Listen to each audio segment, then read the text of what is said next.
Hi, this is Patsy with a Z.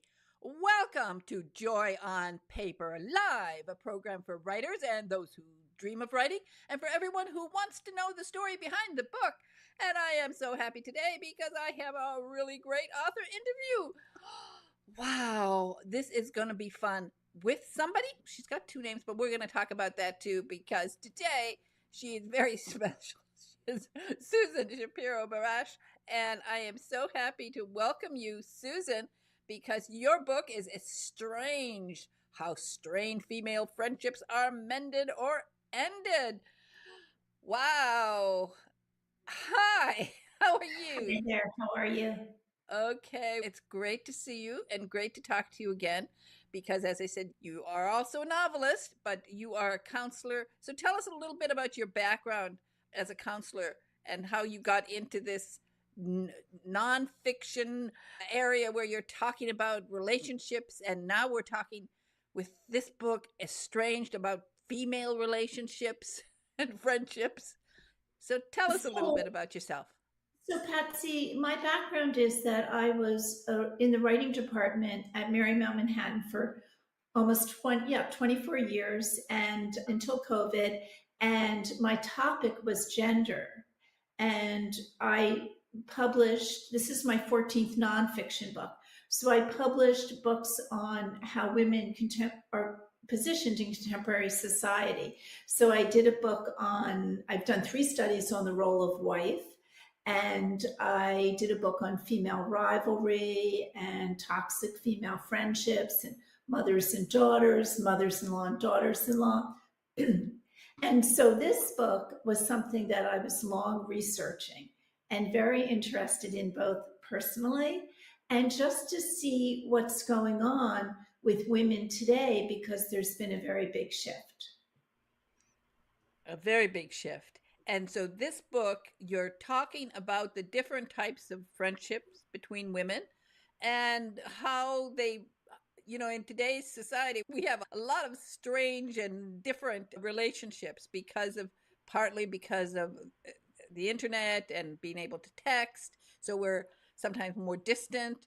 And I thought it was very interesting how you broke it up into different types of friends: a faithless friend, a wayward friend, a diametrically opposed friend, and boy, oh boy, do we have those today. Yeah.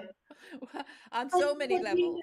know, Patsy, what's so interesting is also you mentioned the internet, and that's certainly true. But I think longevity for women has been really integral to how we have these friendships. And although I interviewed women from a very diverse group of women all around the country between the ages of 20 and 80, what was so striking was how so much of what's happened for us early in our lives is still going on.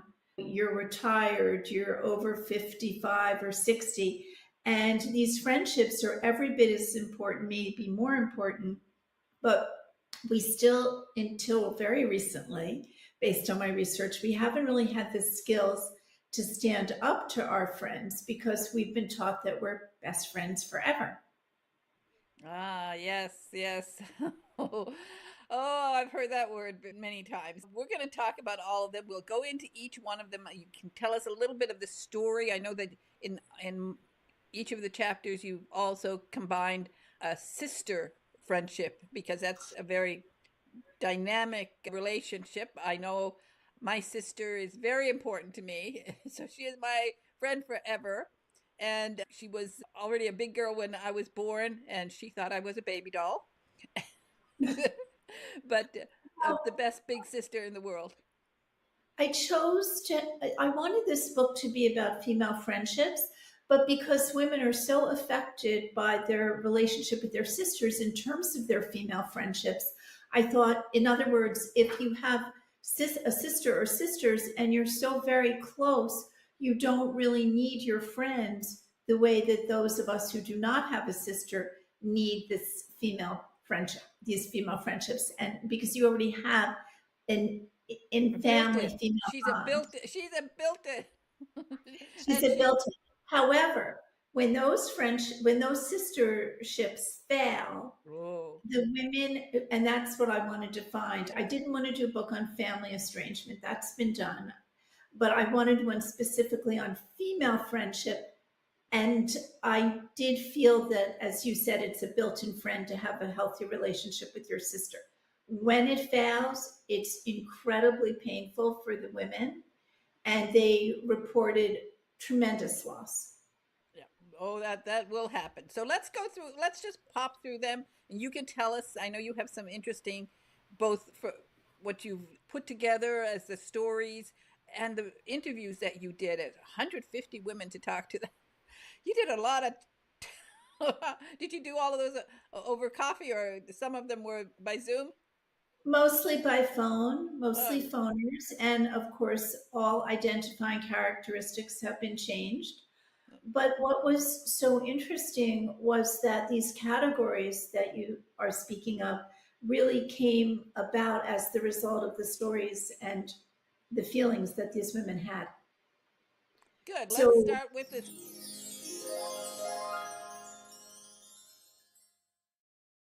this friend is really someone who's there for you. However, if she gets involved with someone else, perhaps a man, another friend, she lets you go.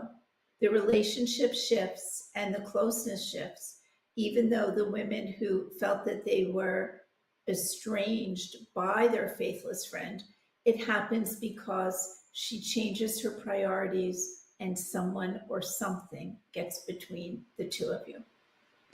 And I think one of the words that you used in that chapter was the word wedged, like a man, usually maybe a man or a husband, A wedge love themselves interest, between. for sure. Yes. Some kind of love interest often does it. Sometimes a circumstance, moving away, no longer being involved. Maybe one of these women has children, the other hasn't. Just disparate lives because of a factor that wasn't expected. So, what are some of the stories that you heard about this from the women? One woman in particular, because the book, each chapter has the many stories, and those really substantiate what the chapter is about, plus some research in pop culture. I look at famous women across the last 40, 50 years in America, and celebrity culture and breakups. So, what was interesting about the faithless friend is the idea that this friend can be so close to you and then is almost gone. And one of the women with whom I spoke said that she got married and it caused a tremendous wedge in the friendship. And she let it happen. And years later, she realized it was not the best way to do it. Now, of course, we've been hearing a lot about very public people who are having friendship problems. We see a lot of that, and it's always intriguing to us. And I took a look at that. But it's really intriguing because we identify with it so strongly. So the idea that someone very well known could be struggling or have a breakup or no longer speak to her once very well known best friend just underscores how this happens for everyday women. And for women in the public, it gets splashed on all the tabloids, it gets splashed on television. They really have to address it in many cases because rumors go around. And I've been surprised at the number of very public relationships that you see. One day you'll see them all hugging and having selfies together, and then you hear a few weeks later they're talking to each other. Yeah, yeah, and we read about it. It's in a lot of the tabloid magazines and really well documented. So it's we know about it. And as I said, we really identify with it. Women often talked about another friend getting in the mix too and changing the paradigm and the way that the two friends worked together. But it's a real loss and it's very common. The wayward friend is complicated because she's the one who is This dyad is about one friend who's doing something that could be considered very dangerous behavior, possibly a drinking problem, a drug problem, gambling, a kind of addiction. And the friend who really supports her and is there for her ends up being dragged into a very unhappy and untenable situation. So oftentimes, the friend who's really the enabler finds herself just in a position that she can't handle anymore. And when you talk to people about this situation, as you said, sometimes it's really distressing for both sides. It's really distressing and it's very disruptive. I interviewed a woman in her 30s who had grown up with her best, they were still best friends, but her best friend was in really bad straits and she had a drinking problem and she could not help, and it was getting in the way of her own life, her marriage. Her children needed her, and here she was really bailing that friend out. And she had to rethink it. She had to think of what she really wanted to do. So sometimes we have to really face how difficult it is to stay. And that's a big part of the book. Why do we stay with these friends when it's much more self preserving to leave? What did you find with people when they faced, for example, if, as you said, if they had a problem with alcohol or drugs, was a tendency? Those are really troubling situations because the person who has an addiction needs help. And if she doesn't get the help, then everyone around her suffers. We know this, and we've seen the research on this and read the stories. But because of the societal message of best friends forever, the women with whom I spoke said that it took them a very long time to really face that this friendship was not working and that there was nothing more that the friend who was okay could do, that the friend needed help. Did you, in your discussions with people, did you find that there were friends who stayed together, even like somebody supported a friend who was involved with drugs or alcohol? Did they follow them through to rehab and to, Yes, and yes. There are some really poignant stories in this chapter where the women have really stayed beside the friend and watched as she got better. And then there are those who say, I hit my limit and I had to let go of this friendship because it was actually intruding on my own health and I was really helpless. yeah, I can understand that. That would, because it would be very difficult, and particularly if it's two single women, that's one thing. But if you're one person is married, whether you whichever side that they're on, the problem is on. The other one is really in the same mode, I think, of thinking. Yes, and the commitment can be so strong, these friendships. This, let me just say, this book is not about friendships that are not close, but the closest friends, the most intimate of female friendships. That's really what I'm looking at. And so the idea that you turn your back on a friend or that you somehow feel that you can no longer support this friend is really very difficult. And that's what we're looking at in this chapter.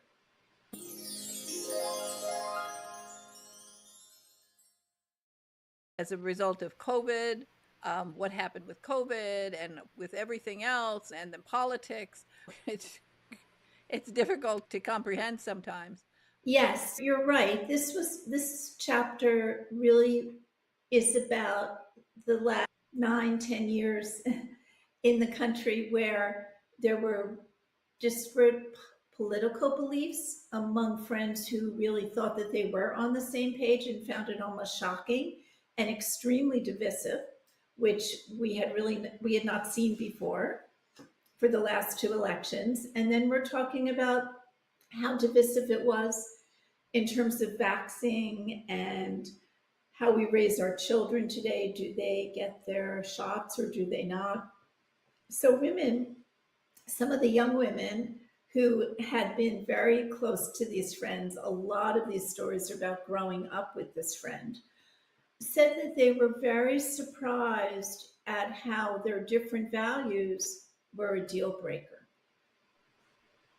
So it's not just it's politics, it's abortion, it's religion, non-religion. It's there's It's so many vac, levels. it's vaxing. Vaccine.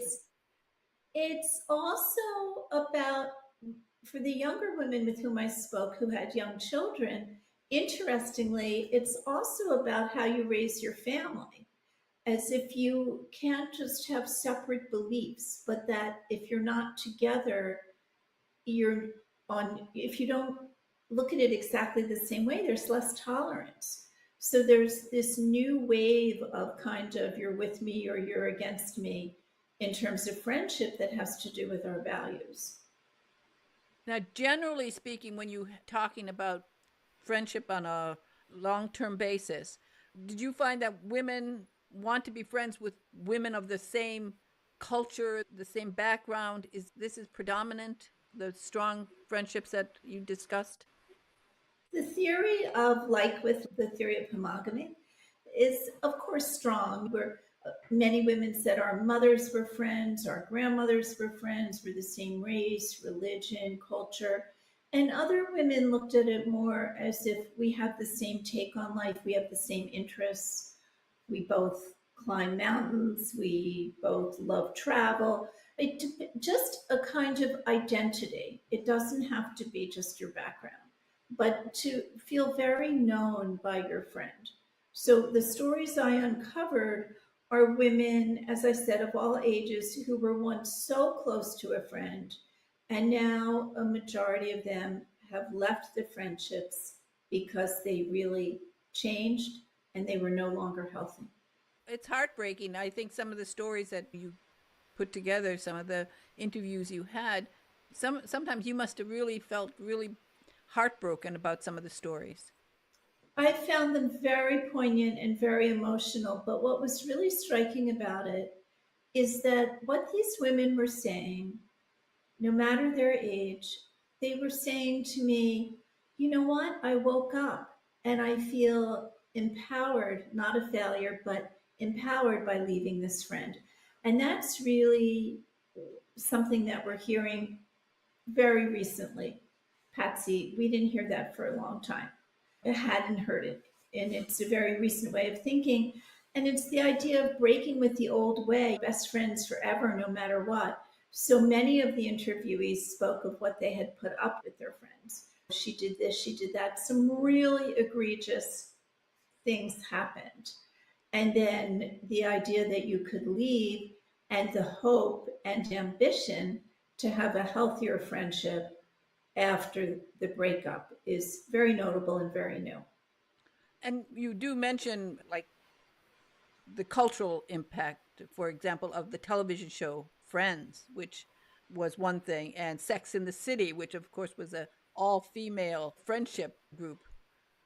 Yeah, this is the cultural message that, we're best friends forever, that friends will get you through. They are not family, they're not assigned to us. These are the people whom we choose, and we feel very safe and secure with them, except when we don't. Friend is really not very respectful. And while that might sound like it's not such a big deal, it's a really big deal. And the friend who doesn't respect your feelings, your wishes, your ambition, your choices, all of that has impact. And often, and as with many of these stories, it's really cumulative. So the friendship sort of shifts. But again, we're taught that these friendships are forever, best friends forever. So if your best friend disrespects you and your choices enough, over time, women are saying, again, women of all ages, they're saying, this isn't really healthy for me. I really can't stay with a friend who doesn't respect me enough. And of course, we get to the next one, which is really this The disparaging. disparaging friend is very critical, and that's extremely damaging. And many of my interviewees said, I put up with it. I really thought that we cared about each other anyway, despite that she seemed so critical. But in the end, it's very harsh and it can't go on. And the women are saying, I don't want to be here anymore. I don't need this anymore. I would be out of a relationship like that in a second. Criticism is very difficult. And remember, it goes back to what I say earlier on in the book, and that is these are the friends we choose. These aren't family. Fine if your mother's critical or your aunt is critical or your grandmother or your cousin, females in the family, they're family. But these are the people we choose to spend time with. This is supposed to be a very secure place. But I have known women who are in this kind of a relationship, and I have been surprised as an outsider. Like if you go to lunch with a group of women, and there are two women who are really supposed to be best friends, and the other one always manages, one of them always manages to say something really rude. You're eating too fast, or why are your elbows so big? Oh my goodness. Well, it has, what we're talking about is the lack of boundaries. And women are, again, waking up and saying, I'm sorry. Why do I need to feel this way? This isn't good for me. Oh, yeah. If somebody criticizes your elbows, get out of there. That's what I say. Or anything. No, really, the most shocking thing I ever heard was these two women that were supposed to be friends. The one is absolutely gorgeous. You could not find anything wrong with this woman. She's so beautiful. Everything was perfect. And the other lady said, your elbows are too big. And whoever looks at somebody's elbows, I like. That actually brings us to another category. We're not up to it yet, but yeah, we're up to the green. Happens a lot in the book where we overlap. So jealousy and envy, really tough, often endorsed by the culture. So we see situations where women are really set up to compete and to really be envious of one another in this culture. We only measure ourselves really against other women. And so we're looking at what someone else has that we might not have, or what she's achieved, or her lifestyle, any of the glittering prizes, that we all want in a capitalistic society, right? Success. We want a financially secure life. Many women want children, partners. We live in a very coupled society. So women can be jealous of a friend and still care so much about the friend. The question is for the woman who's the target of this jealousy and envy, how much longer can you stand it? How long has it been going on year after year? There are all these different phases and stages of the female life. So if you were friends with this woman when your kids were young and she was jealous of your lifestyle, your children's achievements, your work, and now you're in a retirement community and she's still at it, it's time to rethink it. It's definitely time. Definitely time. And so that brings us to one that is really a toxic relationship, because this is where somebody is stealing. Stealing someone or a creative idea is very common and completely a deal breaker, because this is such a form of betrayal. By the way, there's a lot of betrayal throughout the book, the stories and history of women that I've uncovered. But in these real time, real life interviews, it's very painful to hear that someone has actually betrayed on that level where she's been a thief. Yeah, it's really hard. I don't know. It's funny. Some women get over it when their girlfriend steals her husband. I don't know. There's definitely some of that in the book, stealing a boyfriend, stealing a husband, working on a team together at work and ending up putting forth the friend's idea as if it's her own. I really see all of this in the book. It's all there. Oh, I know, it's all there. It's all there.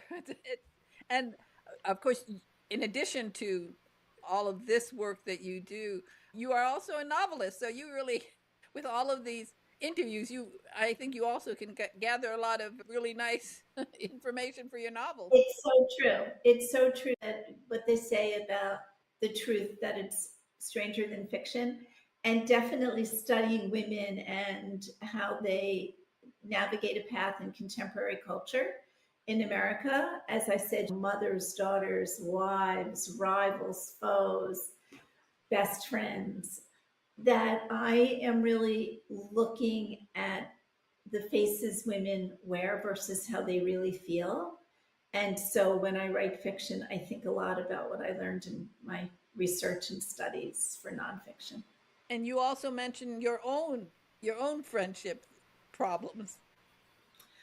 In the book, I start out with a story of what happened to me, and I threaded through the entire book. This whole Do the term ghosting is a rather new term.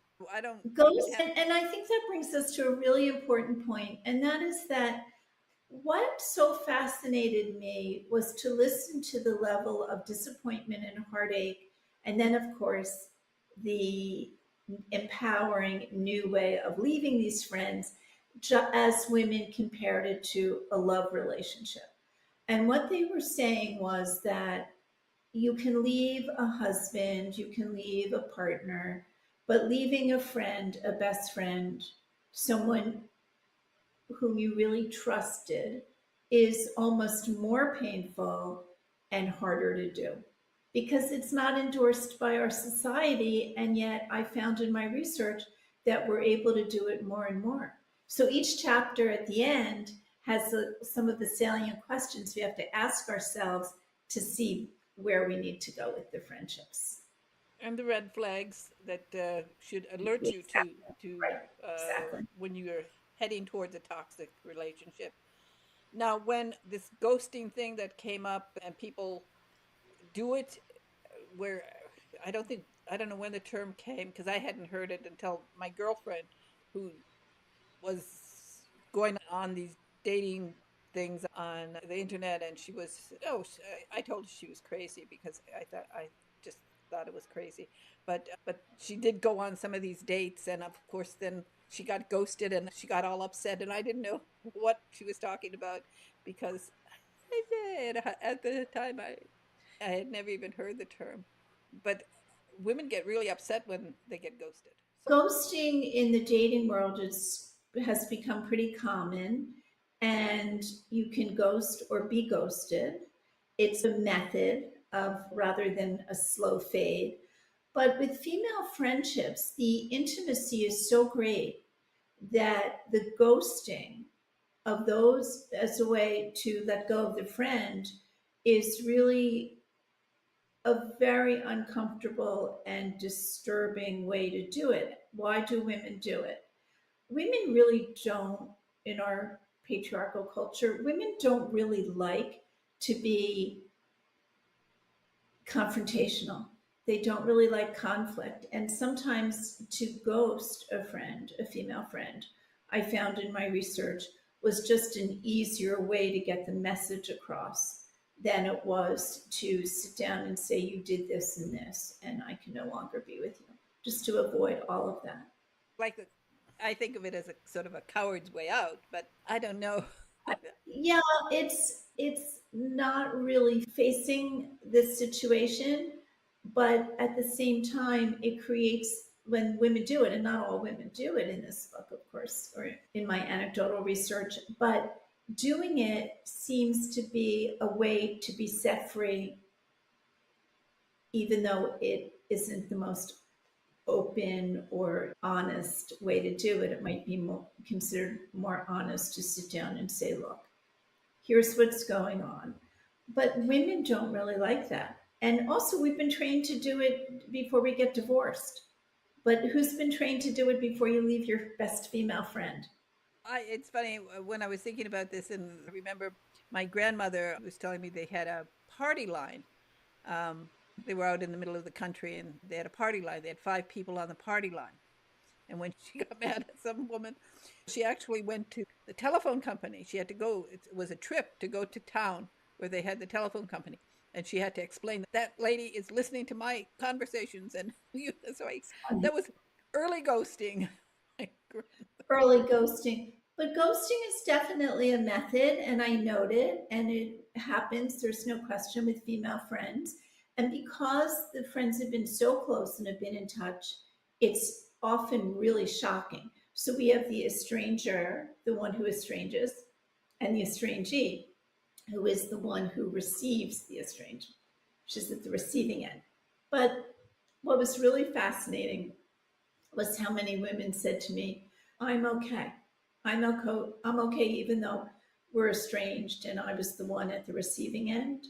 And for the estranger, maybe she really was tortured by the idea of it. I have to leave this friend. I don't know how to. I've made excuses for her forever. She did this, she did that, falling into the categories we spoke of. And yet, both of them, even if there's grief after, talked about how much lighter they felt and how relieved they were and how ready they were to go on, having empowered themselves by estrangement to find healthier friendships, to be more discerning. That's what I wanted to show you this. Here, I have the numbers. 88% have problems. 75%, it's harder to lose than a husband. Here we have people who have done something terrible. 61%, 67% wanted to leave a friend behind, and 75% have left a friend behind. Right. And then 72% had the courage to break up with a female friend. And then 79% found that becoming estranged was a positive in their lives. We have the whole gamut there. Exactly. And so, what we're looking at is a new form of handling ourselves, reclaiming ourselves, and understanding what kind of friends we really need for the future, and being part of a very new way of thinking. So, what do you think? You have at the end of the book, you talk about the breakup and the ghosting, and what are successful estrangements? Do you think people should try to do it a little easier on the other person if they're going to ghost? I've had friends who have been ghosted, and it's in a combination breaks their heart for a while, and I think it takes time sometimes to get over it. There's definitely a healing process, and these friendships, as I said earlier, were definitely deep bonds. They're not just we meet at the gym and we have coffee after. These are friendships that really have many layers. The connection is very authentic. The secret shared, the hopes for each of them as individuals and then together, all really contribute to the mix of the friendship. So there's a great deal at stake here. And yet, what we're seeing is women who say, for all this closeness and all this confiding, and hopefully for all the trust, although we know there's betrayal, we aren't really in a good place with this friendship, and it's time that it ends. And some of the estrangees whom I spoke with, Patsy, said that they also felt very much that they knew what they had done, and yet they still wanted the friendship, or they understood why it was over. So there's a lot of realizing and self-actualizing in this book, in these stories. One of the things that I think it does happen with women, they talk a lot. Women talk more and tell more to each other about their private lives, their secret lives. And so you have this problem if you become estranged. Do you have to worry about what the other person is going to be saying about you behind your back now? That's absolutely right. And women talked about that. And they said, women of all ages said, I'm really concerned about the secret shared and the level of trust, and now it's gone. And I'm worried about the next friendship. And others said, now I know what to look for. My radar is up. So we get different reactions, but there is a concern, no question. And women really confide so much in each other because we're in a very male dominated society in terms of power. And women seek each other out to really sustain one another, to understand, to support one another. And so here's the other side of it. Those friendships don't always really work out as they should. And that's what we're seeing. And then what to do about it. And that is, you can estrange if you so That's it. choose.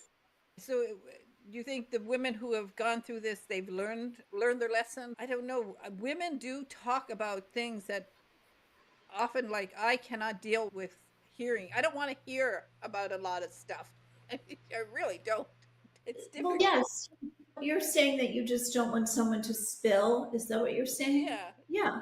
I, I don't want I to know what their husbands do. I don't want to know if he leaves up the toilet seat or not. but there are so many layers of confidences in these friendships. Of course, women talk about their spouses or their partners, but there's just so much. We all want to be known.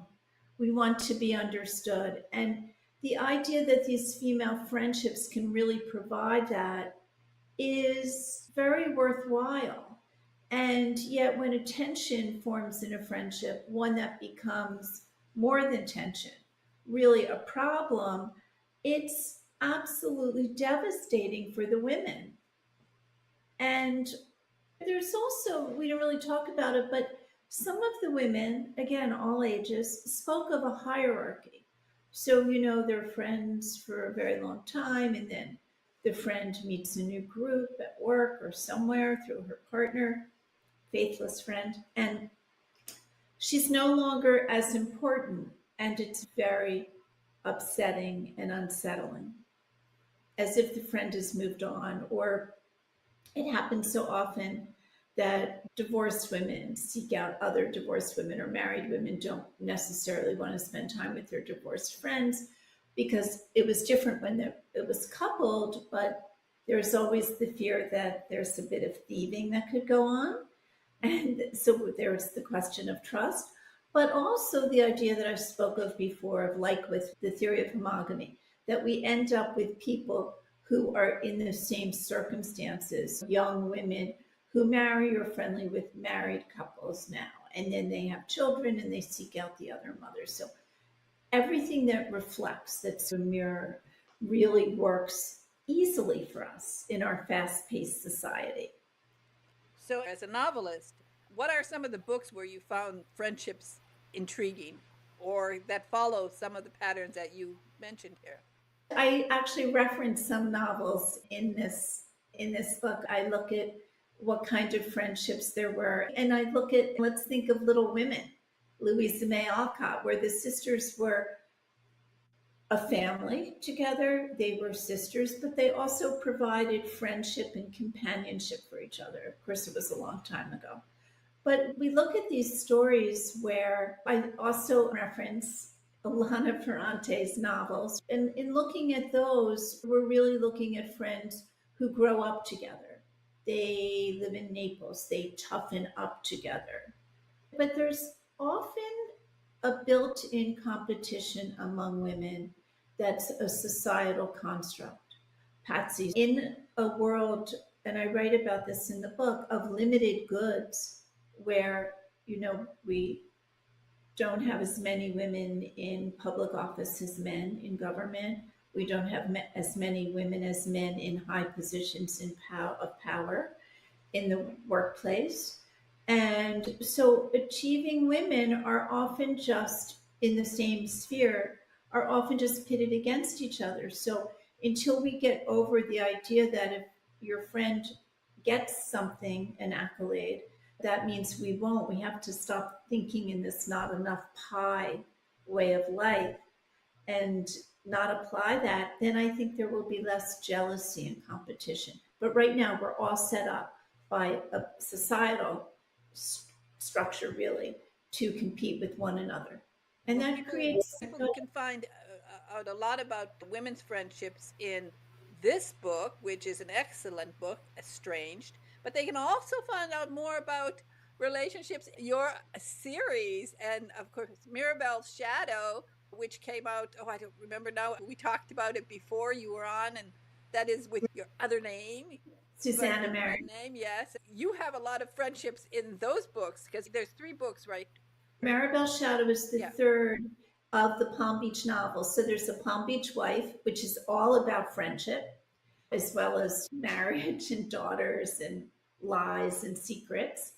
And then in a Palm Beach Scandal, where the mother is particularly worried about the family and how they're perceived and what her friends will think. That's really putting all your research into good use here with Thank the you. series all centered around Palm Beach. Really, and it is a great series. I just want to thank you so much for joining me today, Suzanne Thank you. Shapiro Barash. That's your website, right? People can go there. That's, And what else do you have on the website that will help people? I have all my books listed and where I'll be for the. I'm starting a book tour. The book came out yesterday. I'll be traveling and talking about the book and being interviewed by other authors, doing a lot of libraries and bookstores, and that's all going to be on the website. Okay. Susan, I think the book is fascinating. It's great on so many levels. Great for people who are just interested in friendships and learning about how to handle friendships. But also, if you are an author, you really should read this book. All you authors out there should get this book because it gives you deep insights into friendships. And I'm sure that somewhere along the line in your books, you'll be writing about friendships. Susan, you provided a lot of very useful information for authors. Thank you so much. Thank you for having me on. It's been a joy to talk to you. And is it going to be another Palm Beach? I hope. I'm working on it right now. Okay, good. Because I love you take us to Palm Beach. You write so beautifully. Your novels are so good. And the Thank you. characters, I tell you, people, you have to read her books because what this family gets up to, the mother and the daughters, it's fascinating. You really bring the whole, and this is Palm Beaches. It's just a lovely place to visit in a novel. I know I always, when I read one of your books, I take a nice tall drink, sometimes spiked a little, and down to the pool. And I know I'm going to be in Palm Beach. So thank you again. That's very kind of you. Thank you. Okay, so you let me know when the next one's coming out, and you'll be back here on Joy on Paper Live. And because That his would be program is great. for writers and it's for readers and for everyone who loves books. Thank you so much, Susan. Great talking to Thank you you. again. Okay, Thank you. thank you. Just great. Okay, bye bye now. Bye.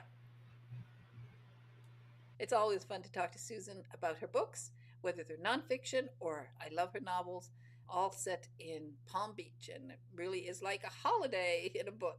So make sure that you check out her website. It's Susan Shapiro Barash, and I'm sure you will enjoy them. Meanwhile, please subscribe to Joy on Paper Live so that I can bring you more interviews with fascinating authors. All you have to do is click that button and subscribe, comment, and share so that we can have more interviews with authors because authors love to talk about their books. Thank you now. Thank you for joining me. Bye bye now.